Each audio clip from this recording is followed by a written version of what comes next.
Assalamu alaikum. So, today we are going to talk about something which is very interesting. But before that, I wanted to turn this conversation briefly towards something else. I wanted to turn it towards a new science that took hold of the world in the last 100 to 150 years, and that's the science of psychology.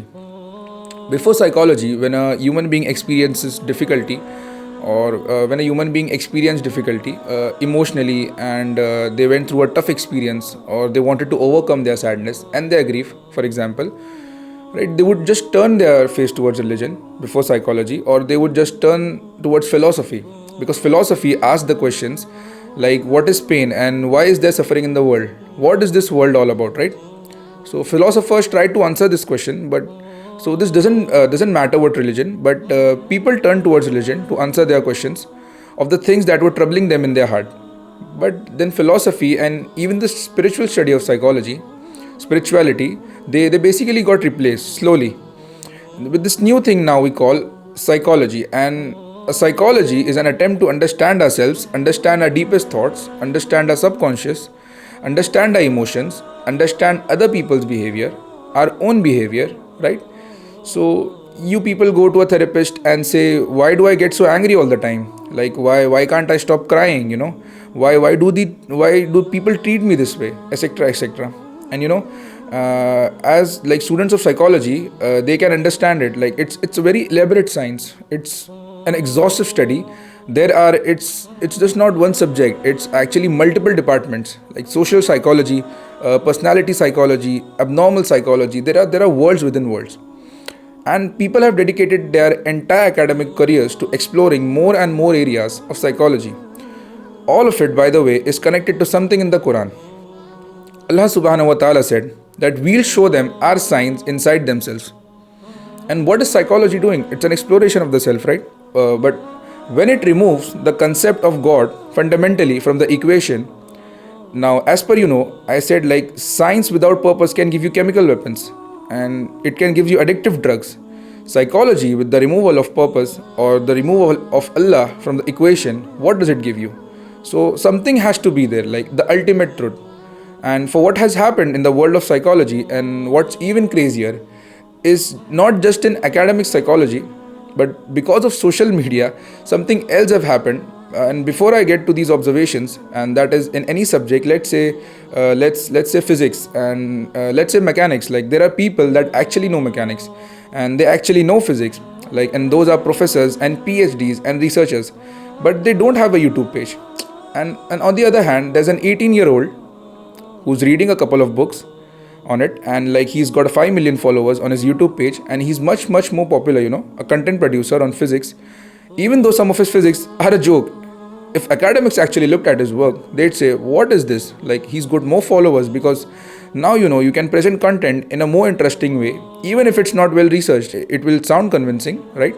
So what has happened with the world of psychology? There is PhDs and research and analysis and books, and then there are people who come up with their own content, and they'll come up and say, let me tell you something, let me tell you what a narcissist is, let me tell you what a toxic person is, let me tell you how to draw boundaries, let me tell you let me tell you about trauma. Like you got all these people that just became self-diagnosing, and now these terms became so popular that even among the Muslims community, now you have a young man saying, my father is so toxic, like he's always gaslighting me. I need to draw some boundaries between myself and my dad, because he's really getting in my emotional space, and I need some healing, and I need to have some self-care. So what used to be arrogance can now be called self-care. What used to be bad can now be called drawing a boundary. What used to be telling, somebody telling you a harsh truth means you are telling somebody a truth that maybe they don't want to hear, but they need to hear it, because and you say that this is gaslighting. I'm being gaslit. So now what we do is we take psychology and we actually undermine some of the most important experiences in our lives, because the ultimate thing is, I need to feel good. I need to feel good. That gets in the way, and anything that gets in the way of me feeling good is bad for my psychology. So the ultimate goal is to keep yourself happy. Anything gets in the way is toxic. It's narcissist. This person is narcissistic. They are not drawing out their boundary. I am being triggered. You are being triggered. So what does the Quran say about it? What happens when you have, and by the way, I'm not dismissing somebody having a traumatic experience. I don't dismiss that there's such a thing as a narcissism. These things do exist. What I'm saying is we have turned them into weaponized terms. We don't even understand them ourselves, and it's actually starting to impact the way we think about our own religion. We are not even contemplating how many of these concepts violate principles of the Quran, direct principles of the Quran. I'll just give you one example.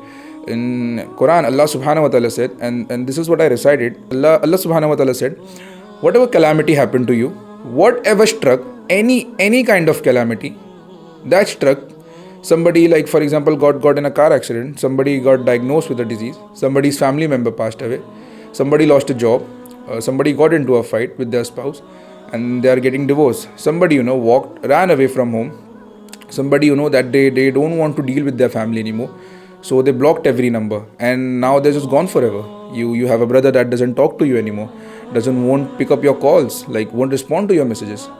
You have a son who hates your guts. You have a mother who just walk away from the family. It happens, like people face all kind of different calamities in life.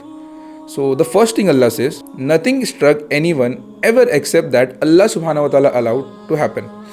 Number one. But then the question is, why would Allah allow something so terrible to happen?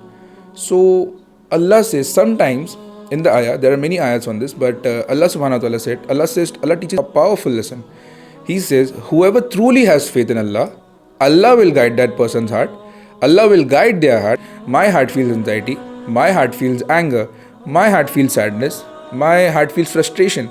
My heart feels this person got away with something. My heart feels that it was unfair. My heart feels all of these kind of emotions, all of these kind of things. But if I have Iman in my heart, Allah will guide my heart through these negative emotions. Actually, some of those negative experiences are a test of my Iman. And if I do have Iman, Allah will guide my heart. In other words, I'm supposed to go through some of these difficult experiences to truly experience the guidance of Allah. I have to go to, and this will be the way my Iman gets secured, And Iman is the greatest asset a human being can have, because on Judgment Day, the only thing that matters, the only people, nothing will be of any benefit except people come before Allah and they have a good heart, and the only way to have a good heart is to have Iman in that heart. And the only way to have Iman in that heart is Allah will guide that heart. And the only way that heart to be guided is to go through a tough experience and hold on to your faith anyway, and let not that be shaken. To stay on the course, right? So this is a remarkable thing which Allah mentioned. Allah says in the ayah, Allah is telling us to face a traumatic experience, to face it, to deal with it, but deal with it with faith, and not let it change you. And this is why the best people that ever lived are the prophets themselves. Every one of them are the victims of trauma. If you want to use a psychological term, every one of them was surrounded by toxic people. Every one of them had their boundaries crossed. Every last one of them had to experience narcissism, isn't it? Didn't Ibrahim alayhi salam have a toxic father? Didn't Yusuf alayhi salam have narcissistic brothers? Didn't they, isn't he a victim of family abuse? Wasn't he being gaslit when he was being called a thief? Isn't this what was happening to them? Even Ibrahim alayhi salam, when he was expelled from his own home, he turns to his father and says, I'll still pray for you. I'll to be forgiven, I'll pray for you still. I know, of course, maybe Allah will turn your heart. I can't do anything about it. I have to leave now. That's okay, but I still care about you. So he doesn't say, like what, you are a narcissist or you are a toxic person. I'm glad now there's a distance between us. I need to keep you away from my personal healing. I need to keep you away, for my own personal healing. And this is not his attitude. Like, this is not his approach. What we have done is we have created, and these judgments, these labels, they are against the fundamental teachings of the deen. One last, especially within our families, okay, somebody you could have an argument between, like an husband and a wife, okay. An argument happens, for example, okay. If you have an argument as a husband and wife, and one of you says, you are such an abuser, you are such a gaslighter, instead of what does the deen tell us to say? And Allah says that, tell my servant, say something that is better or more beautiful, because shaitan will try to cause friction between you, chaos between you, discord between you, and there's an argument happening and you hear something painful. You could respond with something that will make things worse, or you can also respond with something that can change the direction of the conversation towards something which is better. Allah is not telling you to walk away from the conversation. Allah is telling you to deal with it. Allah is telling you to deal with the conversation. If the conversation is completely out of your hand, Allah says in the Quran, when the ignorant address them, when the ignorant address them, they walk away peacefully. They say peace. They don't walk away stormed. Like Allah is talking about the believers here. And something I learned from it is, and I was very fascinated by it, because Allah says, those of you who believe, some among your children and some among your spouses, there may be enemies for you. And by the way, this ayat was revealed in Medina, and Prophet ﷺ was living among the Jewish tribes and the Christian tribes, and he was also among many other Muslims which were actually leading towards hypocrisy.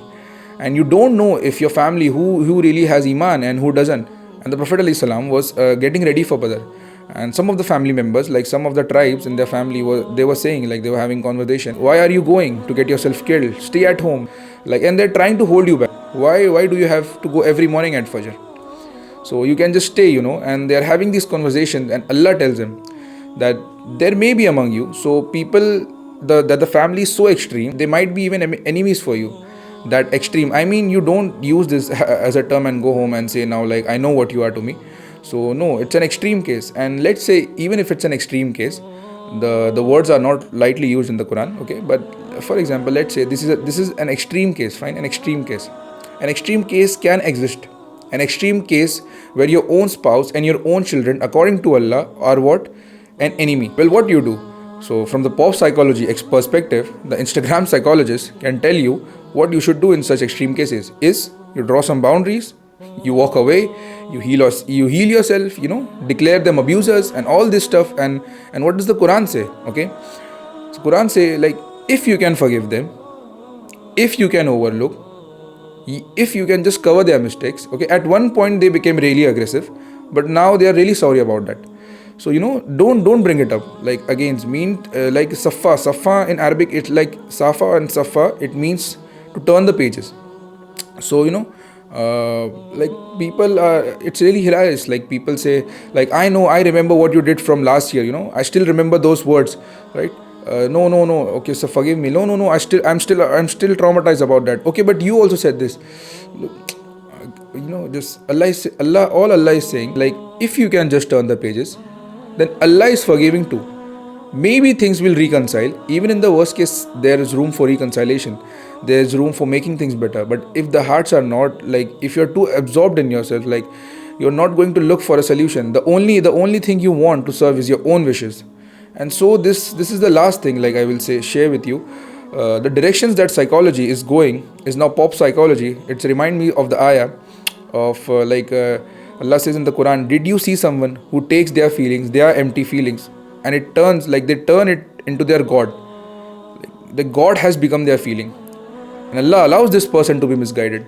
Even though they have knowledge, they can know, they can be a PhD, they can be a doctor, they can be a professional, but they are being led by their emotions, and they give themselves a new diagnosis and give other people a diagnosis depending on how they make them feel. Today you are a narcissist, like, for example. Tomorrow you are an abuser. Okay? Day after tomorrow you are a toxic person, and next day you are depressed. And Allah says this kind of person, Allah will put a ceiling on their hearing. You know what that means? That means it doesn't matter if you try to reason with them. It doesn't matter, like, whatever you say to them. You cannot reason with people who live by emotions. Many of you have experienced this. When people are living by their emotions, if you're trying to be logical, it's like talking to a wall. But I feel this, I feel the feeling. It's all about their feelings. It's that the God, and Allah places a cover over their hearts. Who's going to guide them after that? Allah says, who's going to guide them? And the last part of this ayah, Allah says that who will guide them after Allah? Their ilah is Allah, but now their ilah is their hawa. Like, they replaced it with their own feelings. There's no more room for guidance for them, because actually what they did is they replaced Allah with something else. So who's going to guide them? All guidance comes through Allah. So yeah, basically, and Allah says, after they remove Allah from their hearts, what can they have? On the flip side, contemplate when a person experiences difficulty and trauma and actual difficulty in their life. So Allah says, whoever turns back to Allah in faith, Allah will guide that person's heart, and Allah knows everything. Like, there's nothing Allah doesn't know.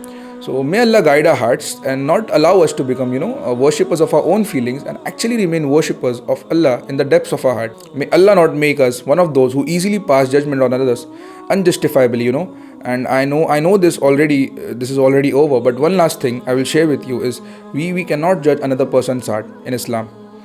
I cannot point at you and say, you are a munafiq, you have nifaq in your heart. I can't do it, but there's no way for me to know. Even Allah did not let Musa alayhi salam know that Firaun had kufr in his heart. Allah said, go talk to him, like nicely, both of you, go talk to him nicely. Maybe he'll get a reminder. Maybe there's some part of his heart that can benefit from a reminder. You don't know. So, oh Allah, he's killing babies. Like, come on, like there's a special type of stone from which his heart is made of. So Allah is telling, no, you don't know. You don't get to know. Look, this is Allah telling Musa alayhi salam. But so how I cannot judge another person's heart. But in this new psychology, I can easily judge another person's heart. The moment I call somebody one of these terms, I'm not actually judging their actions, but I'm judging the state of their heart. So we have to be careful. This is not something our deen allows. But we've made this a normal practice because we are enamored by these terms. And now if you're going to understand these terms, if you're not a student of the subject, don't do it. Like, don't misdiagnose yourself and misdiagnose others. It's only creating a problem in our society and our families. Thank you.